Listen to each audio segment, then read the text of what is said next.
Okay. Hello and welcome into the Knicks-Verse. My name is George. If this is your first time here, or you've been here before but haven't subscribed yet, please do so, along with hitting that thumbs up button for me and dropping your comments. Definitely love to hear everything you guys have to say about the Knicks, whether you agree with me or disagree with me or whatever. Love to hear it. I try to read them all. They're very, very helpful for me. All right, this is a video focusing on one particular person who's being considered for the Knicks coaching job. As was reported by Ian Begley on SNY, that Taylor Jenkins is squarely on the Knicks radar. So we're going to look at Taylor. We're going to see if he fits what the Knicks need. We're going to investigate what he's all about, why he was let go. We're going to get into that, and I'm going to give you my thoughts on whether he's a good candidate for this position. Let's get to it. So as you can see here, per Ian Begley, Taylor Jenkins remains squarely on the Knicks' radar for their head coaching vacancy. And when you look deeper into the article, here's the latest buzz on it. Former Memphis Grizzlies head coach Taylor Jenkins remains squarely on the Knicks' radar. They love to repeat these things. It's like for the new head coach, per people familiar with the matter, according to SNY NBA insider Ian Begley. And then, here we go. So there's a few notes about him from this article. Jenkins, 40, who's 40. That's one thing that I like about him. He's very young, very, very young. He was only 34 when he got the job with Memphis. I think he was one of the youngest coaches ever. He was fired by Memphis after nearly 6 seasons with 9 games remaining in the 2024-25 regular season, despite having a 44-29 record at the time. It was reported that the Grizzlies were anticipating on firing him after a first-round playoff exit, which is they ended up getting a first-round playoff exit. They were swept by OKC. So they were going to already fire him. Questions are why. We'll get into that in a bit. Jenkins owns a career coaching record of 250 to 214. That's a 539 winning percentage. Very good. With his best season coming in 2021-22 when he led the Grizzlies to a 56-26 record and the number 2 seed. That team lost in the conference semifinals, falling to the eventual NBA champion Golden State Warriors. Now I'll get into that thing because that's some of the issues with him are like how he handles the playoffs, because he runs a high tempo offense, and a lot of switching in defense, high pace, and other teams that are good defensive teams were able to slow those Memphis teams down and keep them under 110 points and basically take away their superpower, which is high scoring. So that's one of the things, and there's some other issues, but we'll get into that in a bit. Let's just keep moving here.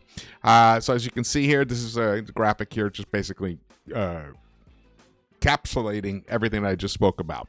But there was an article that Tim McMahon wrote for Sports Illustrated. He reported, as the Athletic over that weekend when he was fired, that Morant didn't like the new offense Memphis installed this year that involved very few pick and rolls. The high-flying star has missed 30 games this year due to injury and wasn't the court-altering force he once was when he did play.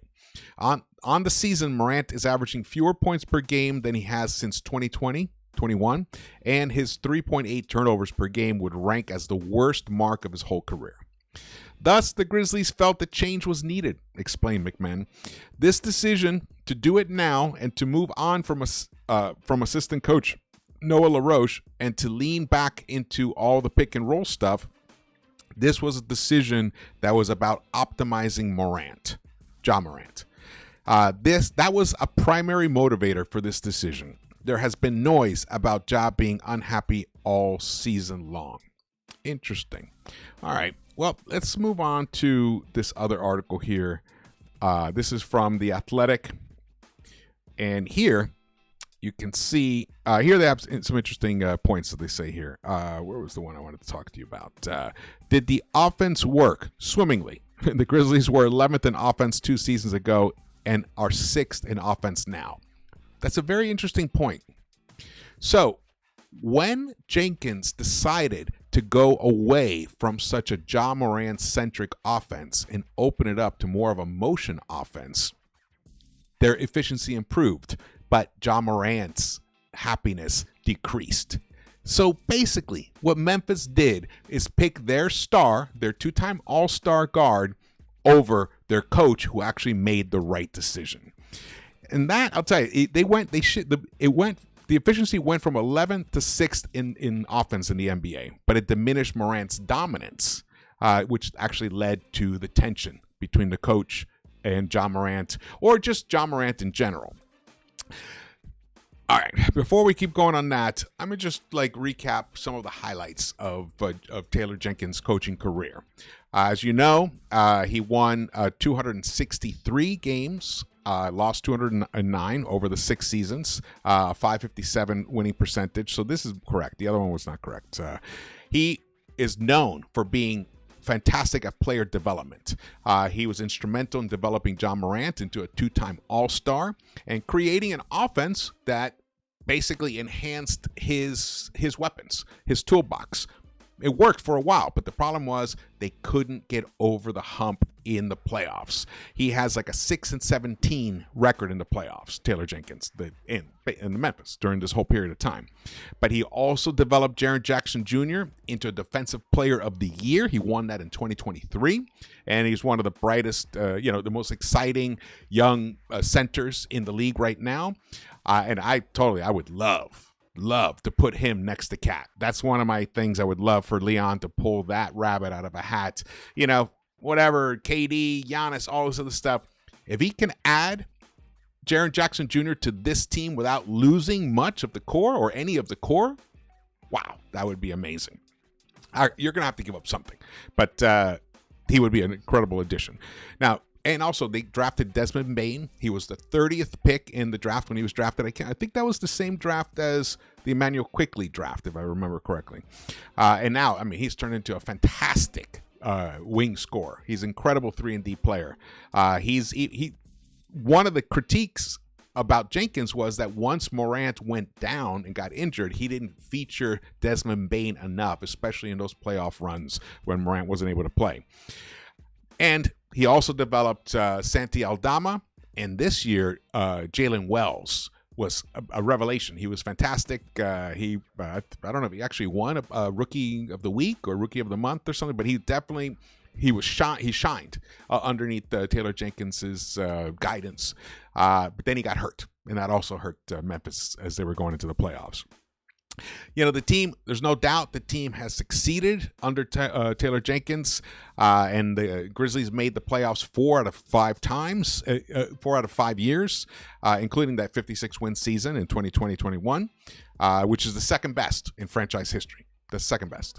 And they were a top 5 seed in the West many times, multiple times, with their high-powered offense, which was 6th in efficiency this season.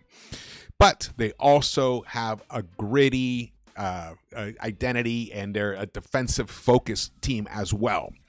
And I will say, Taylor Jenkins had to weather all of those injuries and all of the craziness with John Morant, the suspensions, all of that. And he was able to weather that storm and get the team back to, make it a legitimate team this season, who had really great aspirations going into the playoffs until he was let go. Now, why? There was also a slide in the towards the end of the season. Memphis, they started out the season pretty strong. They were actually the 2nd seed at the All-Star break in the West. Isn't that incredible? Didn't even think that they were. I forgot that they were at that level. And the Knicks played them in late January, and destroyed them. They beat them 143-100 or something like that. It was something crazy. And they lost 6 of 8 games right after the All-Star break, and they slipped to 5th place. Then they went to 8-11 in their last 19 games, including a 12-game winless streak against winning teams. So similar issue that Thibs had here with the Knicks. We weren't doing great against winning teams, and especially against the elite teams. We actually didn't even get one win against OKC, Cavs, and Boston in the regular season, but we all know how that turned out in the playoffs. And the other thing that happened was that he also didn't really have the best methods when it came to crunch time. He basically just relied on Ja's brilliance. So that is it's a negative right there. It's a big negative. And then Ja Morant's role, he shifted it, and that completely is what created the fissure between him and his all-star guard, and eventually led to his dismissal. But I have to commend him for doing it. It was the smart move to do. It was the right move. It'd be interesting to see if he would be able to do something like that with Jalen Brunson. Because we all feel that maybe the Knicks offense is a little too Brunson-centric, and sometimes we don't exploit enough of Cat's brilliance. And then we also saw how the team, the other players, Mikal Bridges and OG Anunoby, excelled during those 16 games when Brunson was hurt. So we need a coach, the Knicks need a coach who is able to still have Brunson be brilliant, but allow the others to shine as well. That's going to be the key. Not sure if Jenkins qualifies for that. But then again, Ja is a difficult player to deal with. Possibly, it could have worked if Ja Morant had a different disposition like the way Brunson does. Brunson's a class act. He's a captain. The man's just phenomenal. He's phenomenal. We're lucky to have him. We're lucky to have him here. Let's get back to here. All right. Or actually, let's get back to here. So, but here's the main issue, too. In the playoffs, his high-tempo, transition-based offense ends up getting dragged down into the mud against teams that are really good defensive teams. And the problem is Memphis doesn't have a counter to that. Now, the Knicks are not a high-powered, high-tempo offense. They're not. They could use a little more of it, for sure, but it's difficult to have that. We don't have speed burners on this team.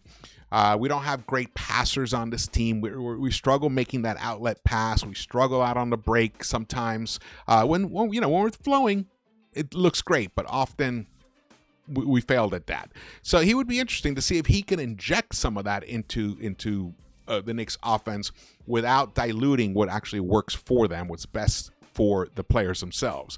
Now, again, if Leon ends up hiring Taylor Jenkins, he probably will bring some players that are much more athletic, a couple of them, to give him something to work with. He's heavy in switched schemes in defense. He has an aggressive defense with heavy switching, which also in the playoffs that can be exposed, especially when you have two great players on the court, or even three, and those guys know how to move without the ball, like a Golden State Warriors did against them, like the Lakers with Anthony Davis and LeBron James. They exploited the Memphis defense. They exploited that defense with their approach. But he's very much into rebounding, offensive rebounding, one of the best offensive rebounding teams during his tenure, especially when he had Steve Adams there.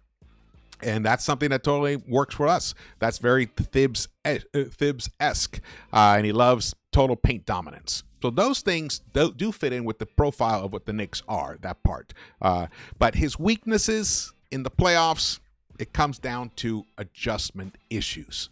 Sound familiar? He struggled to pivot when opponents basically counteracted his game plan. He wasn't that effective against, like I mentioned before, Golden State and the Lakers, and also Utah. So he didn't adapt, and his offensive sets exploited weaknesses. So we'll see. Those weaknesses were exploited. But this was a very different roster on the Knicks. So than the Memphis has. And just too much of an over-reliance on Ja Morant. I mean, that ultimately was why they didn't go very far. Could never get past the second round because too much reliance. It's easy to scheme. Morant's he's a little guy. He's fantastic. He's an amazing athletic guy. But when the pace is slowed down, especially against a team that doesn't commit that many turnovers to give Memphis opportunities in transition, then you're going to take away their plus aspect in their offense, and that is Ja Morant's ability to get out in the open court. And then the other thing is he struggled with the half-court offense. His system it faltered against high-caliber playoff defenses. It was like I said before, that slowed the game down. Like, for example, against Golden State, they could only get 108.3 points per 100 possessions. And this is like they were averaging 120 points. They could only get 109.6 off of Utah in those 100 possessions in those playoff series. The one thing, though, that he did do well was he handled the injuries pretty well. The turmoil that comes with injuries to crucial players, to key players, and the one thing is that he did dig into his depth, but sometimes he wasn't able to fully maximize the depth on the team. So the playoffs, it comes down to that. It comes down to what can this guy do differently in the playoffs than what Thibs did. Couple of things I like about him. Number one, he's young. I love that. And number two, he on his own pivoted from a heavy pick and roll type of offense to more of a motion offense so that the other players can become more of offensive weapons themselves and not be so Ja Morant reliant. I like that. But I also like that he also made the pick and roll offense work when you need it. So if he can balance those two, that could be very good and beneficial for this current Knicks roster and whatever additions are made. So the thing is, next season is all about winning a championship. And Memphis didn't believe that they could win a championship with him. Though it could also be more so that Ja Morant just didn't want to play in that new scheme. So it's hard to figure out what exactly actually is the final story because Memphis really has never come out and said exactly why they let him go. Or maybe they have since then, but early on, no one really explained it too much.